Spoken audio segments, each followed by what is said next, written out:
to another episode of Professional Book Girl. My name is Kayla, and I read a ton of books that I recommend the best to you. And today is a little late October wrap-up. I don't know why I thought I would be able to get an episode recorded and up like the week that I got back from Paris like 2 a.m. Monday night. I had Tuesday off, and then Wednesday I started my job and I was in the office Wednesday, Thursday.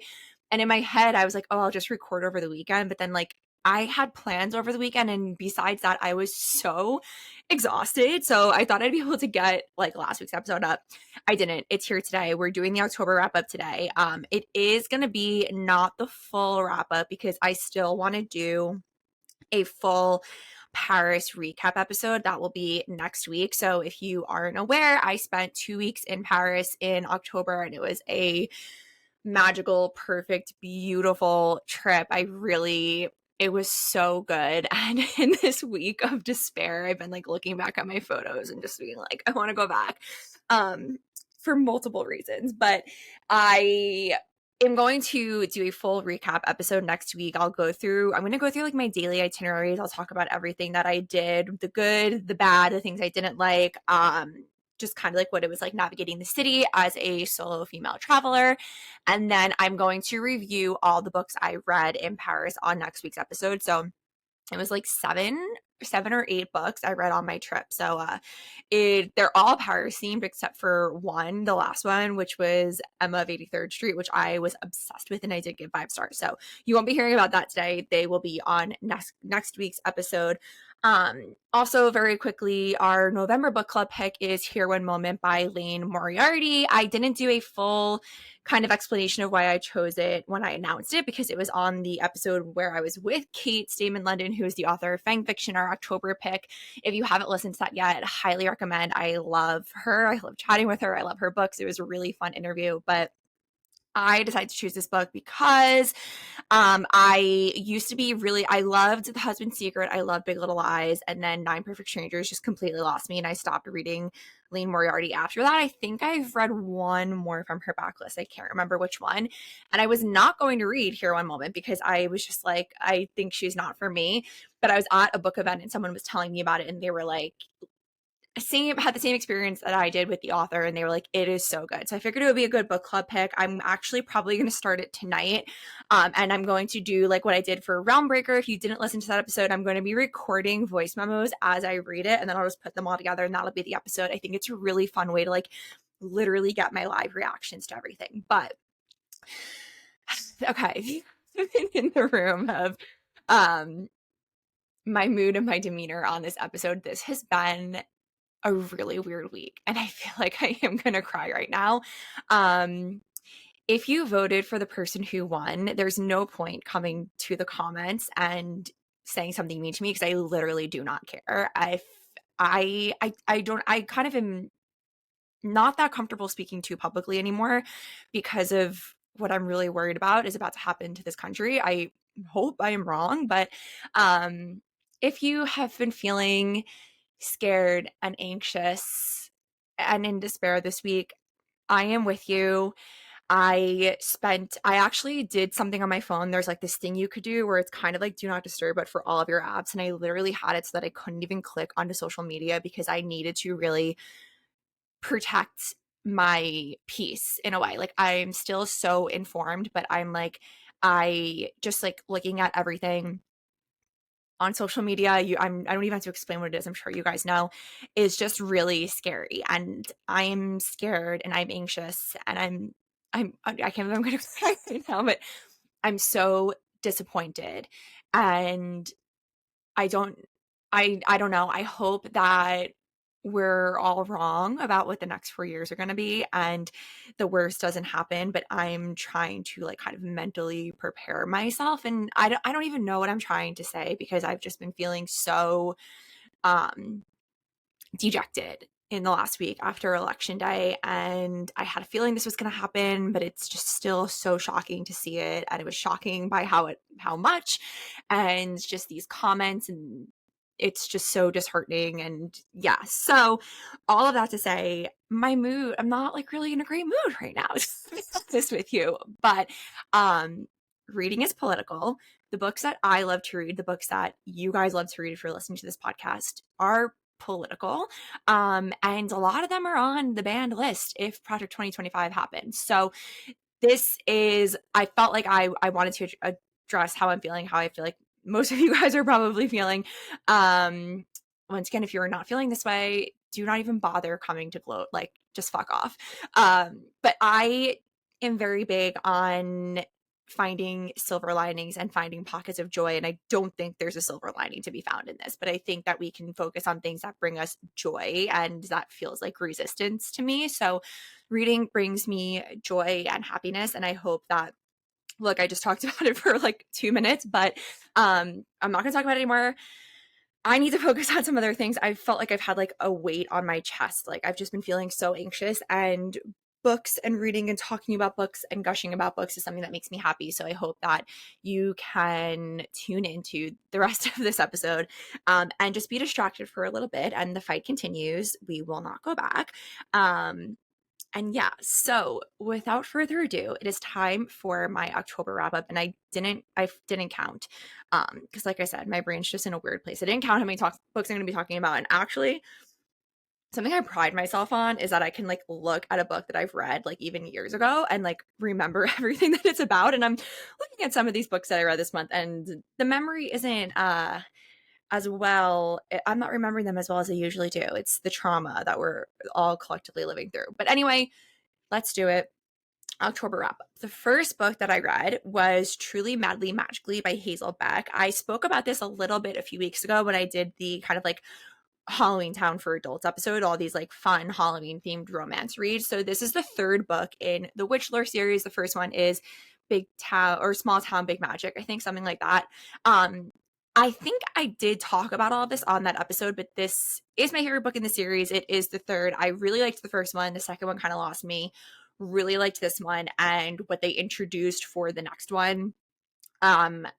I feel like it's going to be so good. So there's not really much I could say because it's the third in a series, but I did really enjoy that read. I feel like it was a really good way to kind of like kick off Halloween and spooky season, which I actually didn't really do Halloween this year because I was gone for most of October. So usually in the beginning of these episodes, I talk about my month. So most of my month was Paris, but before that, I was actually so stressed before I went because I knew I was going to be coming home and then immediately starting a new job. And I was just like, what if I get delayed? And I was like, I'm going to be so tired, whatever. It was fine. I survived. And I'm very happy at my new job. And I am going to share what it is. Probably later in the month. I just want to kind of like be settled and stuff before I announce, which I feel like me even speaking this way can probably give you a hint. Like I mentioned when I said I got it, like it's related. I feel like I can just say like it's book related. So it is very exciting and I am very happy. And yeah, so that is something big that happened in this month also aside from my trip. But what I can't even remember what I did in the beginning of this month, except for one thing, which I also haven't shared. So I did go home because I had an important gender reveal because my brother and my sister-in-law are having a baby and it is a girl. And I've known about this since August and they finally told like everybody and they like posted on Instagram actually when I was in Paris. And it was just like, I'm so excited I can finally talk about it now. And I'm so excited. I would have been happy if it was a boy, obviously, but like it just feels so special that it's a girl. I'm gonna have a niece. I've already have like a giant list of books I'm gonna buy her. I know some of you guys listening are moms, so like I have like I'm not gonna say what my idea is, not that I think anyone in my family is listening to this, but um I basically am gonna get a bunch of stuff made. Like I want to do like custom onesies and like obviously Taylor Swift themed ones because my sister-in-law is also a huge Taylor Swift fan. So like if you're a mom and you have like Swiftie stuff for your baby, please let me know. But I am so excited. And that is like I knew I would be happy. I always knew my brother would have a baby first because like my sister and I are just so that's not anything like kind of in our plans for the immediate future. So I knew it would be exciting, but I was actually kind of shocked at how excited I was. Like I am so excited for this and it's something just so fun to look forward to. And just from now on, like holidays and everything are going to be so different and fun and special. And I'm so excited. I'm going to have a niece. So I actually found that out right before my trip. But anyway, I started all this off to say that I didn't do full Halloween decorations. I put the ghosts up on my bookshelves in my living room just because I wanted to like post them on Instagram. But I only put some pumpkins out. Like, really, I'm ready to do Christmas. Like, I was just not doing Halloween this year. I didn't watch any Halloween movies because I was like gone. So I did go to a Halloween party, which is actually in November, though. My friend, for her 30th, threw a huge Halloween party, and I was a Dallas Cowboys cheerleader, which was really fun. I've never worn anything that revealing out in public in my entire life. My sister was also invited to the party, and I showed up, and she was like, I did not think you were going to do it. Like, I actually just dress like pretty conservatively, I guess. Like, I don't like showing a lot of skin, but it felt really good and empowering. And like, a guy asked if I was single, and he said I was hot. So that was very nice. Especially when I was like really being brave and showing some skin. But anyway, yeah, I feel like I didn't really do Halloween this year, which I'm not really bothered by because I don't love Halloween, but I did actually read some Halloween books before my trip. This is just like a long rambly episode. This is this is real. This is me. This is not who I want to be right now, but nevertheless, we persist. So the next book that I read was Queen's Game by Catherine McPhee. McGee, not McPhee. Oh my God, Nanny McPhee on the brain. Catherine McGee is the author of the American Royalist series, which is a really fun YA series about if George Washington actually decided to be king when, because that happened, they were like, hey, you can be king, and he was like, no, we have a democracy. Oh my God, everything is just reminding me. This is not good. Anyway, so this is kind of this like alternate universe where America has a monarchy, the Washington family, and it's that this is not this book, but that is her other series. There's 3 books in it. I really enjoyed it. Just like a really fun YA kind of like Gossip Girl-esque series. So this book, A Queen's Game, is the author's first foray into historical fiction. And I really think if you want to get into historical fiction, this is a really great book to start it off because all of this is inspired by real events. I knew the history of everything that she spoke about in the book, but it's more modern in its language and it's easier to kind of understand. Partly because it's YA, but also kind of the way that she writes it. So this follows Alex of Hesse, who is one of the famous Hesse sisters. There's a book called an adult historical fiction called The Romanov Sisters about her and her sister, I think Elizabeth. But the Hesse sisters are just really interesting. They were Queen Victoria's granddaughters. She had like 5,000 granddaughters, but just a really interesting. They're interesting women in history. And Alex of Hesse actually went on to become Grand Duchess of the Romanov family. She is Anastasia's mother. Then there's Helen Durlens, who I actually didn't know as much about. Learned about her for the first time in her story actually when I listened to the nonfiction book Queen Victoria's Matchmaking. I won't like say what it is, but because I don't want to like spoil, I guess, even though it's history. But she was the daughter of the exiled king of France, so she was like a princess but not, and she was living in exile in England, and she kind of had a thing with the Prince of Wales, who was the future, or would have been the future king of England. That's all I'll say. And then the final one is May of Teck, who is Mary of Teck. She was Queen of England. She was Queen Elizabeth's grandmother. So the 3 of them had like, it's very interesting. And I knew I had listened to Queen Victoria's Matchmaking and kind of heard their story kind of like told in the same vein. Like it was all happening at the same time, basically is what I'm trying to say. So it is a very fun kind of like dishy, like royal drama. This is why like I'm so interested in it, because it's like I really love like court and political drama, and like that is what royal drama is, especially with these women. Like their marriages were political agreements or whatever. So there's a lot of like, I don't know what the word I'm looking for is, but the way that she wrote this, I think the story of these 3 women actually lends itself really well to YA, because you can kind of have that like they're in competition with each other. And I don't know, I really liked it. I think it's interesting that she's now going the historical fiction route. I don't have a problem with it. I think that she did a good job of honoring the actual history. I know so much about Alex of Hesse and Mary of Teck, so it was like fun to really see a younger portrayal of them. And like I said, I think if you want to get into historical fiction, that, or if you're in historical fiction but like you don't know much about those women yet, this is a really good gateway, kind of like get the understanding. And this book is much easier to digest than like the Romanov sisters, for example, if you don't already know so much of the background history. So all that to say, 4 stars, loved it. The next book that I read was So Thirsty by Rachel Harrison. I am a huge fan of Rachel Harrison. She writes these horror books. I've read almost all of them. Black Sheep is my favorite, still is my favorite, obsessed. This is her vampire book, and it's basically about these two friends that are away for a weekend and run into vampires, and their lives are changed forever. It's short, it's vampires. What more could you want? 4 stars, loved it. The next book that I read was Once More from the Top by Emily Layden. And this was kind of like billed to me as a thriller. So basically, the main girl is a very famous singer, and she suddenly gets a Google alert. Her name is like popping up in all these articles because when she was in high school, her best friend disappeared, and it was thought that she just ran away. She was a free spirit. Everyone just assumed she left like her shitty life in this small town in upstate New York and like just went on to have a new life. But actually, her body has now been found. So the main girl is back in the hometown, and we get kind of like the story of her life growing up. And then in the current timeline, everything going on with her being back in town. She's a super famous singer-songwriter and like drudging up, like running into people from her past, etc., all that type of stuff. I was super intrigued by this because like celebrity musician thriller, great. It's really more literary than thriller. I think I would have liked it a little bit more if I knew that going into it, because I was expecting a thriller. It's not. It's like a literary suspense, but I gave it 3 stars. It was fine, not my favorite. It was super short. It's like not very long. It might be 300 pages if that, but yeah, 3 stars.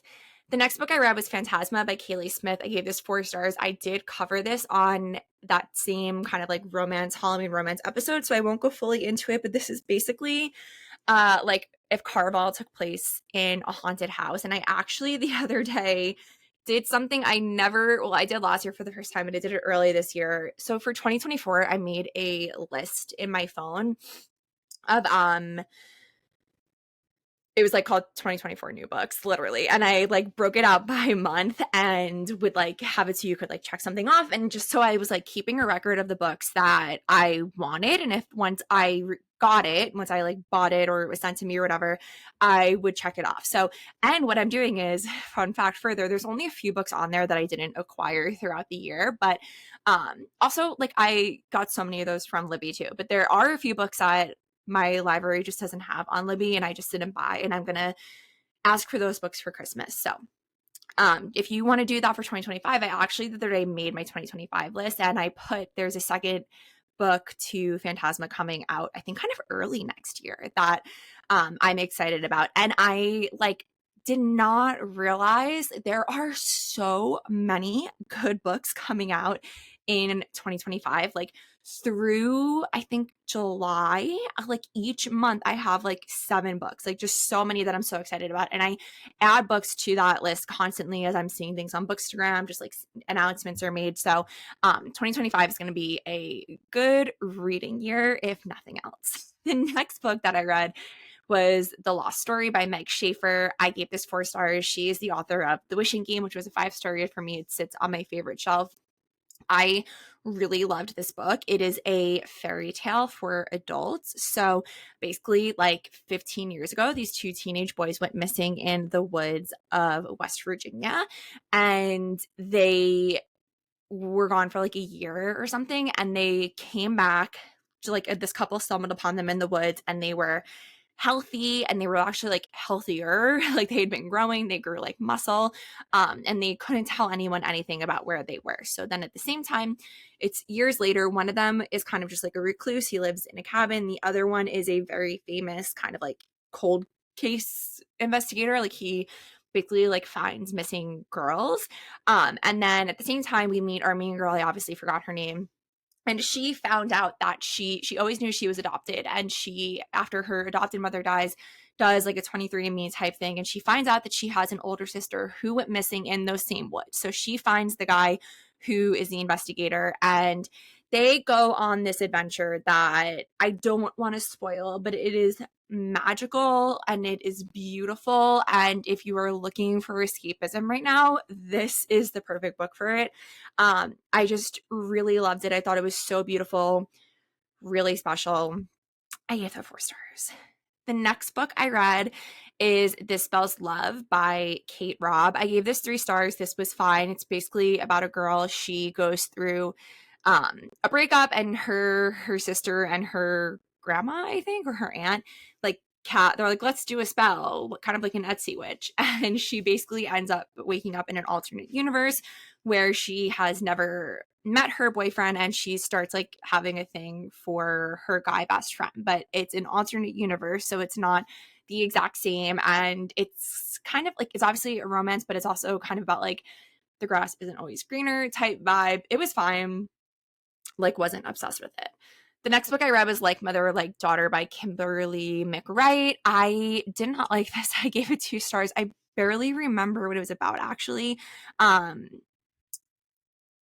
This girl comes home one night, and like her mom has disappeared, and the daughter like finds out then that she has like this whole secret life, and she starts looking into things, and it was fine. Like, I think you could skip it. Nothing really amazing happening there. The next book that I read was We Are Experiencing a Slight Delay by Gary Janetti. I gave that 4 stars. I think Gary is really funny. I've always been a big fan of his because I also love Brad Goreski, his husband. And it is basically just a collection of essays about travel. If you follow him on Instagram, he has like very specific travel things that him and Brad do. And I just really enjoyed it. It was like a fun, like quick read. And I read it like in the days before my trip. So I was really getting ready to travel. The next book that I read was Dearest by Jackie Walters. I gave this 3 stars. It's kind of like a paranormal mystery, like, I guess. Basically, our main girl is Flora, and she is a new mother. She has a baby girl, and her husband is in the military, and she's doing it all alone. And she, through exhaustion and being a new mother and having to do it all alone, is kind of just like, feels like she's losing her mind a little bit. So she invites her estranged mother to come and stay with her, and all these really weird, creepy things start happening. It is definitely psychological suspense, I would say. I would not recommend this if you are a new mom or a mom, maybe. I am not a mom, so it definitely freaked me out about potentially having a kid and like the stuff it does to your brain. But super quick, such a page turner. I just wasn't obsessed with it. I gave it 3 stars.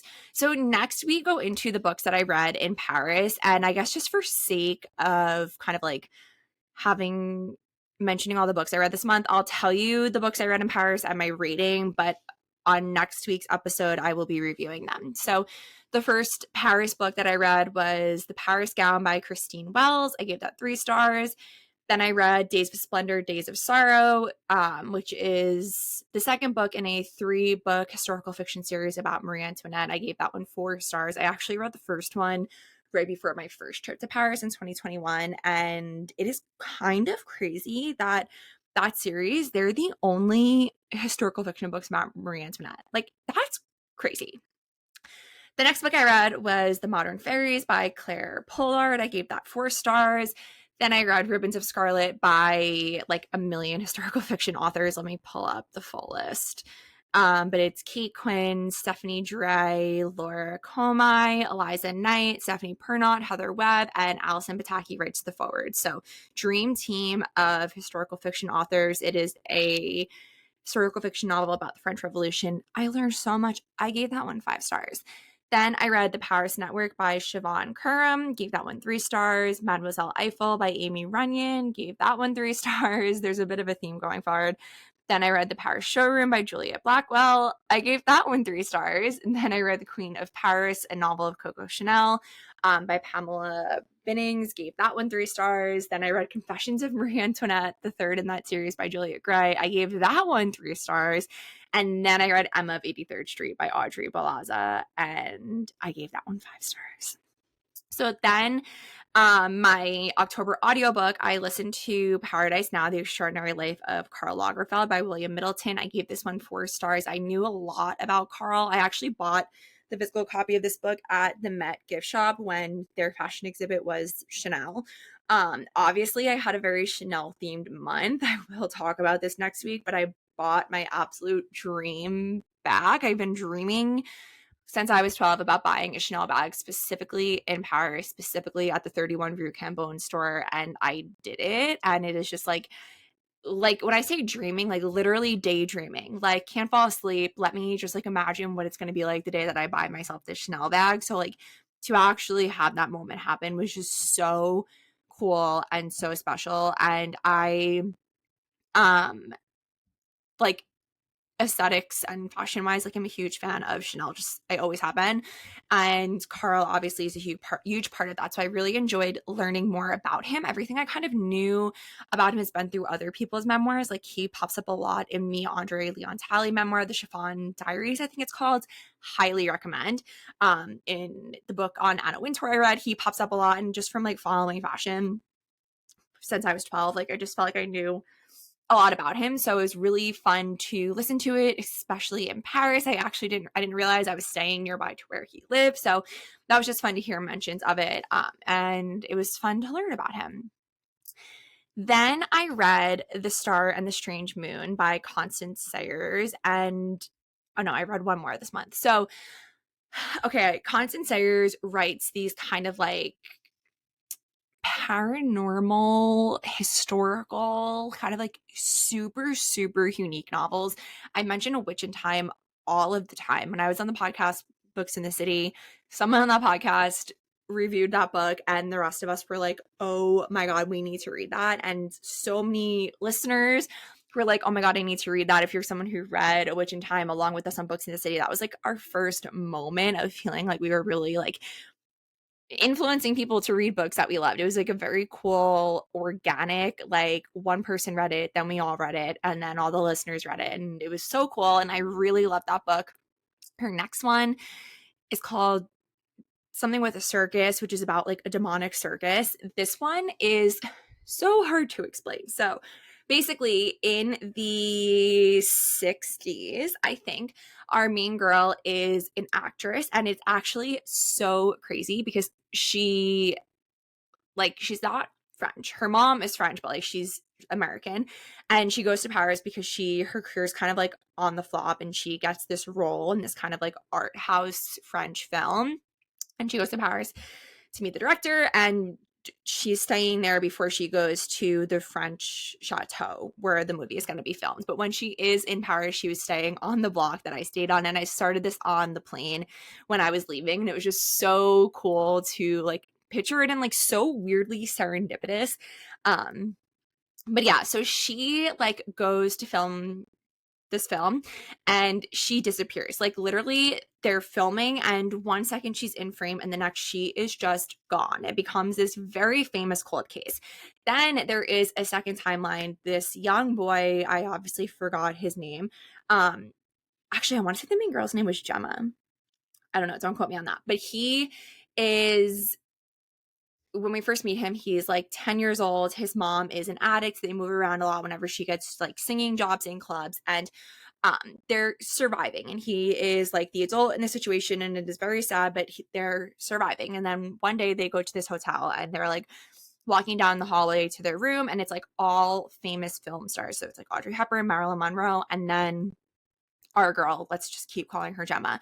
And his mom sees the picture of her and goes like fucking bitch, and like flips out and like punches it. And this is kind of like a catalyst moment in his life, and it is when Social Security finally gets involved, and he is taken from his mom, and he goes to live with his aunt and uncle. And years later he learns about who that woman in the photo was, and he makes it his life's mission to find out what happened to her. And I don't want to say anything more for spoilers. The plot is so unique, and I think Constance Sayers is really good about like these really, they're like demonic mysteries. Like they're really interesting and fun. This was just a little too long. Like some of it was kind of boring, but like then the parts that were so good like worked, and it made like it paid off, I guess. But I just wish that maybe it was a little bit shorter, like if she cut out some of the boring parts. All of that to say, if you're looking for like a demonic suspense, something so unique, probably something like you've never read before, then I highly recommend. And I gave that 3 stars. And then the final book I read in October is Sleep Tight by J.H. Market. This, I wasn't obsessed with it either. I gave it 3 stars. So, um, This is more like police procedural than thriller, which is fine. I've just historically been saying on the internet for 6 years now that I prefer thriller versus police procedural. It's just what I prefer to read. But this is so like 20 years ago, there is a serial killer known as Father Silence, and he is caught. And when he is now executed, suddenly the case kind of is, I don't like, it's like the case kind of reactivates, even though he's dead. So the main girl is Tess, and her dad was one of the detectives who like helped crack the case and put Father Silence in jail.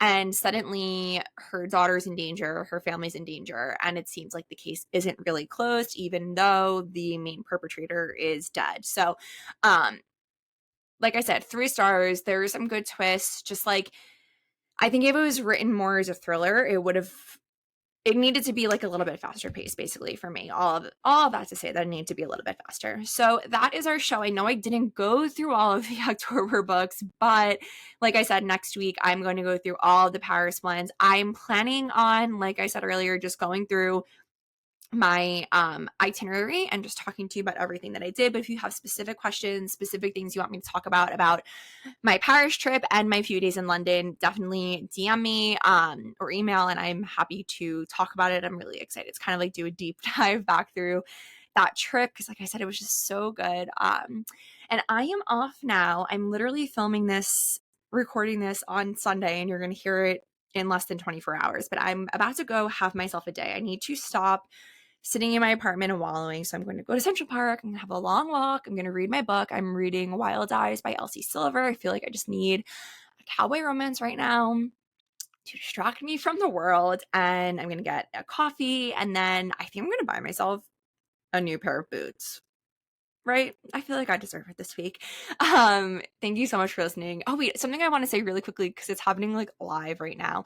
And like I said, I'm all about like finding these pockets of joy. So I think I've mentioned before, and we talked about it when my mom was on the podcast, but my mom is obsessed with Travis Kelce and the Chiefs ever since he started dating Taylor. But like, she was never obsessed with Taylor. Like, she's just now consuming all of this Taylor Swift content because of Travis, even though she like raised me and my sister. But she's been to Taylor concerts with us when we were younger, but like, she was just never like, she would never call herself a Taylor Swift fan. But then Taylor introduced her to Travis, and she is so obsessed with Travis. She listens to New Heights, like she watches every single Chiefs game.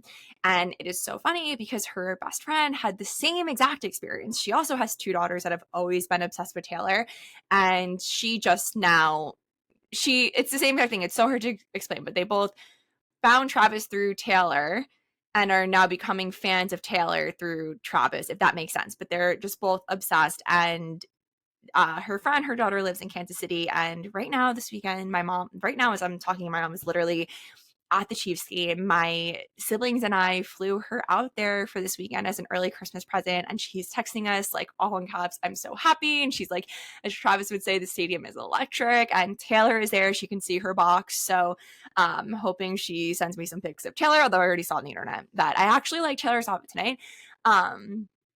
But yeah, just moments of joy. It's really fun to watch your parent have these huge moments of joy. And it's really special because me and my siblings were able to make that happen for her because she's made so many amazing moments happen for us through our lives. So she deserves it. And yeah, so I'm choosing to focus on all of that. I'm taking care of myself. I hope you guys are too. And that's our show.